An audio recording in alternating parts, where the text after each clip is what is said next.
മോളെ, എന്റെ കഷ്ടപ്പാടുകൾ നിന്നെ ഞാൻ അറിയിച്ചിട്ടുണ്ടോ? എന്താ ഇപ്പൊ അങ്ങനെ ചോദിക്കുന്നേ? ഇനി വേണ്ടത് നിനക്കൊരു കൂട്ടാണ്. ഇനി എത്ര കാലം ഞാൻ ഉണ്ടെന്ന് എനിക്കറിയില്ല. എന്റെ കണ്ണടയുന്നതിന് മുന്നേ നിന്നെ സുരക്ഷിതമായ ഒരു കൈകളിൽ ഏൽപ്പിക്കണം. മോൾ അമ്മയോട് ഇതിലൊന്നും പറയരുത്.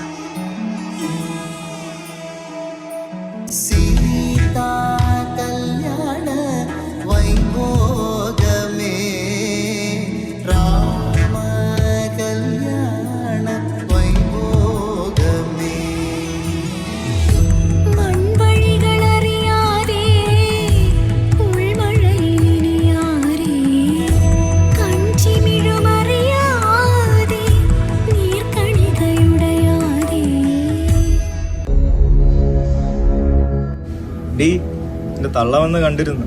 അവരെന്തോ വലുത് തന്ന പോലെയാണ് സംസാരിച്ചത്. ആകെ നക്കാപ്പിച്ച സ്വർണവും ഒരു ചെറിയ കാറും.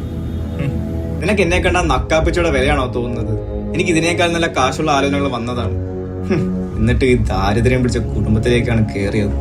നിങ്ങൾ എന്നെ എന്ത് വേണമെങ്കിലും പറഞ്ഞോളൂ, പക്ഷെ എന്റെ അമ്മയെ മാത്രമൊന്നും പറയരുത്. പറഞ്ഞാ നീ എന്ത് ചെയ്യോടി?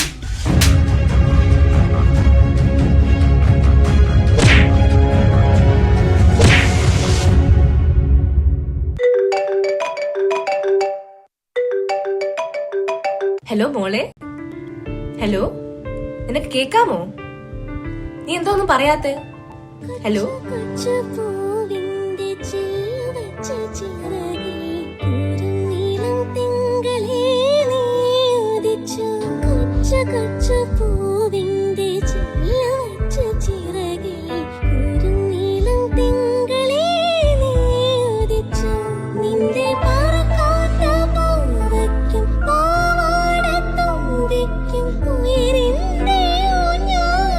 മോളെ ഇങ്ങ് വന്നേ.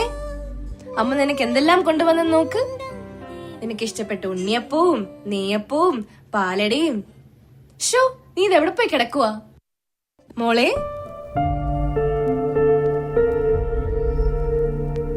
മോളെ, മോളെ, മോളെ,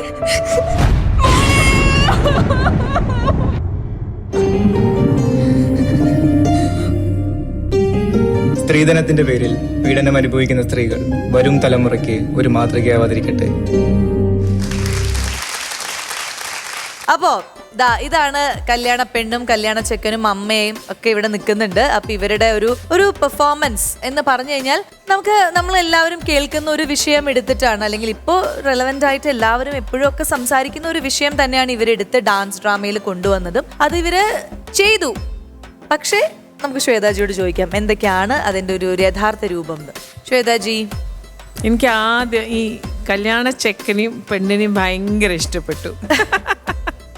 മോന് അസാധ്യമായിട്ട് നിങ്ങളെ സപ്പോർട്ട് ചെയ്തിട്ടുണ്ട്. നിങ്ങൾക്ക് അറിയില്ല, നിങ്ങളുടെ ഈ ആക്ടിന് വേറെ ഒരു ലെവലിൽ കൊണ്ടുപോയി. അത്ര നന്നായിട്ട് ടൈമിങ് വെച്ചിട്ട് അവർ നന്നായിട്ട് ഡയലോഗ്സ് ആണെങ്കിലും ബോഡി ലാംഗ്വേജ് ആണെങ്കിലും. മോനെ എന്താ പേര്? മാധവ് ഒരു നല്ലൊരു മാധവായിരുന്നു. ഭാവിയിൽ നല്ലൊരു ആക്ടർ ആവാനുള്ള ഒരു നല്ലൊരു ആറ്റിറ്റ്യൂഡ്, ഫ്യൂച്ചറിൽ ഒരു മാധവന്റെ മേലെ കയറാനുള്ള ഒരു ഇതുണ്ട്. എന്തായാലും സൂപ്പർബായിരുന്നു, വെരി ഗുഡ്. ഇനി നമുക്ക് ആക്ടിൽ വരാം. It's A dance and drama അല്ലേ? നല്ലൊരു ആശയമായിരുന്നു, നല്ലൊരു സ്റ്റോറിയാണ് പിക്കപ്പ് ചെയ്തത്. അശ്വതീൻ്റെ ഡാൻസ്, ആ സോളോ ഡാൻസ് ഷോക്കിംഗ് ആയിരുന്നു, സൂപ്പർ, വെരി നൈസ്. തനിച്ച് ഒരു ക്ലാസിക്കലിന്റെ അതെല്ലാം ചെയ്തുല്ലോ, കറക്റ്റ് ടൈമിങ് വെച്ച്. അതെനിക്ക് ഭയങ്കര ഇഷ്ടപ്പെട്ടു. നന്നായിരുന്നു. പിന്നെ എനിക്ക് തോന്നിയത് നിങ്ങൾ സ്റ്റോറി എല്ലാം പോക്കറ്റ്സ് ആയിട്ട് നന്നായി പറഞ്ഞിട്ടുണ്ട്. ഒരു ഫ്ലോ ഉണ്ടോ എന്ന് ചോദിച്ചാൽ ഫ്ലോ ഉണ്ടായിരുന്നില്ല. മനസ്സിലായി നിങ്ങൾ എന്താണ് ഉദ്ദേശിക്കുന്നത്, പക്ഷെ അതിൻ്റെ ഒരു കണക്ഷൻ, നമ്മൾ കോർക്കുക എന്ന് പറയില്ല, ഒരു സ്റ്റോറി, അത് കിട്ടിയില്ല അവിടെ. അത് പിന്നെ ഡാൻസ് ഭയങ്കര കുറവായിരുന്നു. സ്പെഷ്യലി ഇപ്പോൾ മോളുടെ ആ കരച്ചിലെല്ലാം കഴിഞ്ഞിട്ട് ഞാൻ വിചാരിച്ചു ഈ ഹസ്ബൻഡ് അടിച്ച് പോയി കഴിഞ്ഞ് മോളുടെ ഒരു സോളോ ഡാൻസ്, ബിക്കോസ് മോൾ ഒരു ഡാൻസറാണ്, നന്നായിട്ട് ഒരു സോളോ സ്പോട്ട്ലൈറ്റ് ഡാൻസ് എല്ലാം ചെയ്യാമായിരുന്നു. മേ ബി 30 seconds ഒരു നല്ല നമ്മുടെ ഇമോഷൻ ഹൈ ഒക്ടെയിൻ ഉള്ള ഒരു ഡാൻസ് ചെയ്യാമായിരുന്നു. പിന്നെ ഇപ്പോൾ നിങ്ങൾ ആലോചിച്ചപ്പോൾ മോളിങ്ങനെ കരയുന്നു, നിങ്ങൾ ആ തൊട്ടില് അത് ചെയ്യുന്നത്, അതൊക്കെ ഭയങ്കര നമുക്ക് ടച്ചിങ് ആക്കാമായിരുന്നു.